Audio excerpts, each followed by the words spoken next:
Mill-2019 il hawn l-Aġenzija Servizzi Ewropej f'Malta assistit 23 gażin tal-banda fosthom is-Soċjetà Filarmonika Marija Mater Grazzja ta' Ħażabbar fejn irrestawrat teatru miftuħ magħruf bħala l-Blue Arena. Hawnhekk inxtrat sistema li tipproteġġi l-park tat-teatru mill-elementi kif ukoll sistema ta' dawl li jixelu l-istess teatru għat l-attivitajiet. Barra minn hekk sar restawr tal-faċċata ta' dan it-teatru miftuħ fondi tal-Unjoni Ewropea mill-Programm Leader bl-assistenza ta' Servizzi Ewropej f'Malta. Waqt żjara li għamel il-Ministru fl-Uffiċċju tal-Prim Ministru Carmelo Abela qal kif dawn il-fondi il-każini qed iwettqu l-proġetti tagħhom.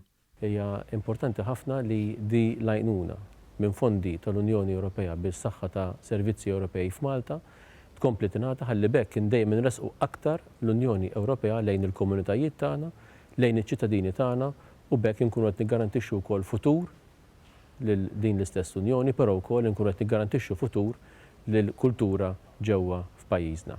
Is-Segretarju Eżekuttiv tas-Soċjetà Mauro Xwiereb spjega kif dan ir-restawr qed iwassal biex jippermetti l-użu tat-teatru b'mod aktar sħiħ. Il-Kap Eżekuttiv ta' Servizzi Ewropej f'Malta, Mendi Falzon, spjegat kif l-Aġenzija tgħin qdiet b'dik l-imbuttatura li jkunu jeħtieġu biex japplikaw għal fondi Ewropej li mhux dejjem ikun faċli għalihom li jagħmlu.